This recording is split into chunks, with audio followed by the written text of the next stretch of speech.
Well, going back to the early 90s, we had just sold a family-owned ceramic tile company called Dow Tile Corporation. Sold that in 1990, and that for the first time in my life put me in a position to be able to go out and look for a really prime piece of South Texas whitetail real estate. So I called a good friend of mine, McLean Bowman. He told me about this ranch, the George Light Ranch. And this is the headquarters piece of the George Light Ranch. It really is like the highest producing Boone & Crockett whitetail ranch in North America at one time.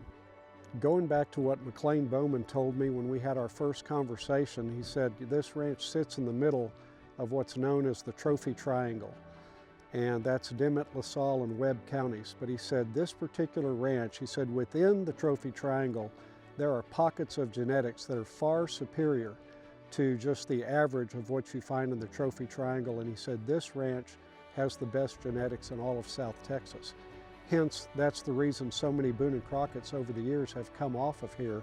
And you know, it's proven to be true. I mean, the bucks that we have on this place, the antler characteristics, not only are they good overall, but they have unique features like extra long main beams.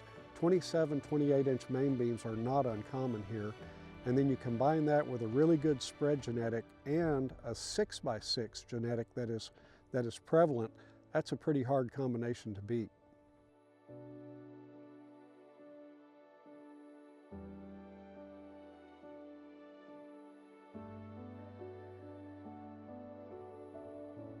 We have a full complement of tower blinds throughout the property. We do a lot of bow hunting, so we have an even bigger complement of ground blinds.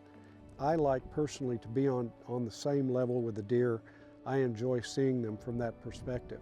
Some people enjoy the tower blinds better, and I've spent a lot of time in those as well, but as a bow hunter, I like to be on the ground.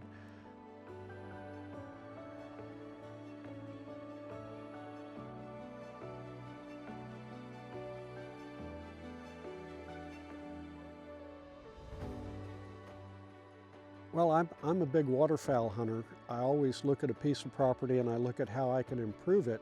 So we picked a few locations on here and we built 5 different duck marshes on the property. And these little marshes, they're only 3 to 5 acres, but they're planted with millet and we don't flood them until about mid-December. So from about mid-December to the end of the duck season, we have about 5 or 6 weeks of exceptional waterfowl hunting down here. We've tried to make certain that we have distributed water throughout the ranch in the form of tanks. And I think in order to have great wildlife habitat, you have to have good water distribution throughout the property. So we strove to develop the tanks that were necessary. Many of them were already here when we bought it, but we went further and we ran 6-inch pipe to each of these tanks. We have a centralized well that is a Carrizo aquifer well. It's about 1,800 feet deep. We can run water and fill any tank on the property in about a 24-hour period of time.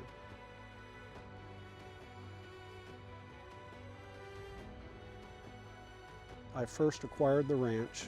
George Light had his family home on the property. It's where he grew up and father lived, Papa Light, and it wasn't anything fancy, but it was well constructed, and I didn't want to do anything to take away from the history of having that place here. So as we added on to it, we tried to pretty much maintain the same theme with the same type of tile floors, adobe floors that they had. Now we've got a total of about 7,500 square feet. I think there are 6 bedrooms in the house.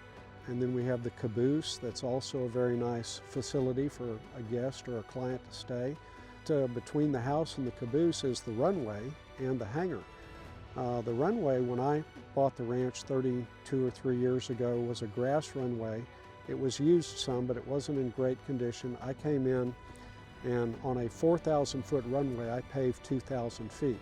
I fly an aircraft called a Pilatus PC-12, and 2,000 feet is more than enough to get in and out, whether I'm loaded full and going all the way to Canada or whether I'm just going back to my ranch in East Texas. I can get in and out of that strip easily. One of the greatest enjoyments I have in coming to this ranch is the solitude and the remoteness of it. I'm a pilot. I'm very fortunate to be able to live on a ranch in East Texas, and to be able to jump in my plane, fly down here, land on the ranch, and then, 20 minutes later I'm out, I'm in the brush, there's nobody else out here, and within an hour I've got deer all around me. It's one of the most peaceful places. I've got several really nice ranches. This is one of the most peaceful places of all the properties that I have. Well, this South Texas brush country has a magic all its own. You look at this brush and you just never know what's going to step out. And as intensively as we manage this place and as thoroughly as we try to develop history on each of the deer, the bucks that live here, it's amazing that we still have bucks step out of the brush that we have literally never seen before. It's just a magical place.